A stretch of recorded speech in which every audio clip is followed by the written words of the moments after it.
பாரத் மாதா பார்வதி டெல்லியிலேருந்து தமிழ்நாடு வரைக்கும் ஒரு பாகத்தை பிரித்து விட்டான். அங்கிட்டு உள்ள பாகத்தை ஆங்கிலேயர் காலத்தில் பிரிட்டிஷ்கார வெள்ளைக்கார ஆட்சியில் பேர்வாதி இங்கிட்டு பிரித்து விட்டுட்டான். பிரித்து விட்டு அந்த கணக்கில் பட்டா போட்டு சும்மா எழுத்து, நீ இந்த பகுதியை வச்சுக்கோ, நாங்கள் அந்த பகுதியை வச்சுக்கிட்டோம். இப்படியே வெளிநாட்டுக்காரன் பூரா பாகமாக பிரித்து அது பட்டா மாதிரி எழுதி வச்சுக்கிட்டான்.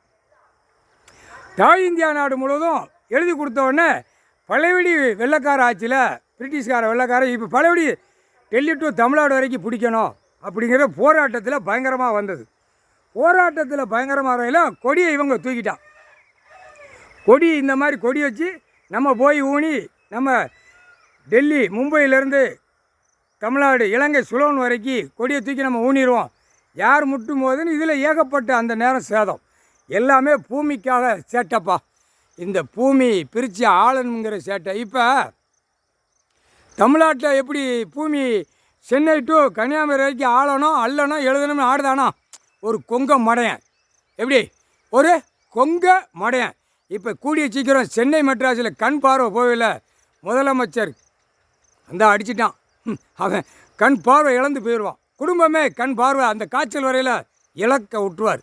நான் உட்கார்ந்த பிறகு எதிர்த்து நீ போராடலாமா, எதிர்த்து நடத்தலாமா, அந்த தமிழ்நாடு உள்ள கணக்கு இதுதான் மெயின் சுவிட்சப்பா. உலகத்தில் 7 செம்மத்துக்கு முன்னாடி உள்ள கணக்கு இந்த தமிழ் மண், தாய் மண், விவசாய மண், விவசாய மண். அப்பே ஓலைச்சோடு ஏட்டில் எழுதின கணக்கு தாய் இந்தியா நாடு. உலக நாடே தாய் இந்தியா நாடு என் பேரில் எனக்கு கொடுத்தார். என் ஈசன் பரமசிவன் என் பேரில் கொடுத்தார். உனக்கு உலக நாடே நான் எழுதி வச்சுருந்தேன், உன் பேருக்கு, உன் பேரில் இருக்கட்டும், எனக்கு ஒன்றும் வேண்டாம். மானிட பிறவி சேட்டை பண்ணானா தண்டனை கொடுக்கேன், எனக்கு அந்த வேலை தான் அப்படின்ட்டார். அதுக்கப்புறம் ஒன்றா பிரித்து இவனுகளாக வச்சு மன்னர் ஆட்சியில் உள்ள வேலை பார்த்தவன் 2 பேர் பதவி வாங்கி அவன் நாசம் பண்ண இவன் நாசம் பண்ண உள்ள பூரா மன்னர் ஆட்சியில் நாசம் பண்ணான், ஜமீன் நாசம் பண்ணிட்டு போயிட்டான். புரியுதா? அதுக்கு முன்னாடி உள்ள ஆட்சியில் ஆண்டவன் மன்னர் ஆட்சி இந்த திருச்செந்தூரும் முக்கில் இருக்கிறானே டெல்லி டு தமிழ்நாடு வரைக்கும் 2 பொய்களும் நாசம் பண்ணிட்டான். உலக நாடே நாசம் பண்ணிட்டான். புரியுதா? பவரை கொடுத்துட்டாரு, அந்த பவரெலாம் பிடிங்கிட்டாரு. இப்போ வெத்து வெட்டு பொம்மையாக போய்கொண்டே இருக்குது. முக்கால் சத்தியம் நீதி அரசர் ஆட்சி ஆண்டார். இப்போ பூமியில் நீதிபதி ஜட்ஜி ஆண்டு கொண்டே இருக்கார். தப்புக்கு தண்டனை கொடுக்கணும். இப்போ இன்னைக்கு நாள் ஜட்ஜி கணக்கு எழுதிட்டார்.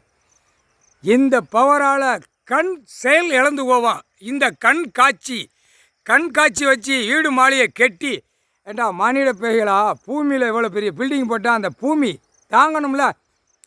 பூமியை கொடை தான் ஓட்ட போடுதான். அதெல்லாம் எவ்வளோ பெரிய பாவம். குற்றத்தில் குற்றம், குற்றத்துக்கு மேலே குற்றம். நல்லா புரிஞ்சு பாருப்பா. ஒரு நீதிபதியாக உட்காந்து எல்லா கணக்கும் பாக்கியல்ல, இந்த போட்ட கணக்கை பார்க்கலையா, போட்ட கணக்கு தெரியலையா, அது எவ்வளோ பெரிய பாவத்தை செய்தா. அதுக்கு உயிர் கொடுத்துருக்காரு. அதே உயிர் அழிச்சிட்டான். கெமிக்கலாக விட்டு அந்த மண் பூமி விளையும் மண்ணும்னா அதுக்கு உயிர் இருக்க போய் தானே அதை விளைச்சி கொடுக்கு. உயிர் இருக்க போய் தானப்பா விளைஞ்சி மானிட பிறவி சாப்பிட்றதுக்கு பூமி கொடுக்காரு. அந்த பூமியவே கெமிக்கலாக விட்டு உலக நாடே பாழாக்கிட்டான். தாய் இந்தியா நாடு தமிழ்நாட்டில் மோசத்தில் மோசமாக அழிக்கான். அதுக்கு தான் கண் பார்வை உள்ள காய்ச்சலை விடுதாரு. கண் பார்வை உள்ள காய்ச்சல் விட்டாச்சுன்னா வீட்டுக்குள்ளே தான் கிடப்பான். அவன் கெட்டின மாளிகையை போட்டு நக்கிக்கிடணும். இடம் அங்கே கிடக்குன்னு நக்கிக்கிடணும். சொல்லி பத்திரமே எதுவுமே செல்லாது நடித்தாரா, கண் பார்வையில் போயிடுச்சுன்னா ஒருத்தன் கூட அந்த இடத்துல போய் மிதிக்க முடியாது. அவன் 6 அடி குழிக்குள்ளே போகிறவன் 6 அடி வீட்டுக்குள்ளே கிடப்பான். முக்கால் சத்தியம் புரிஞ்சுக்கப்பா.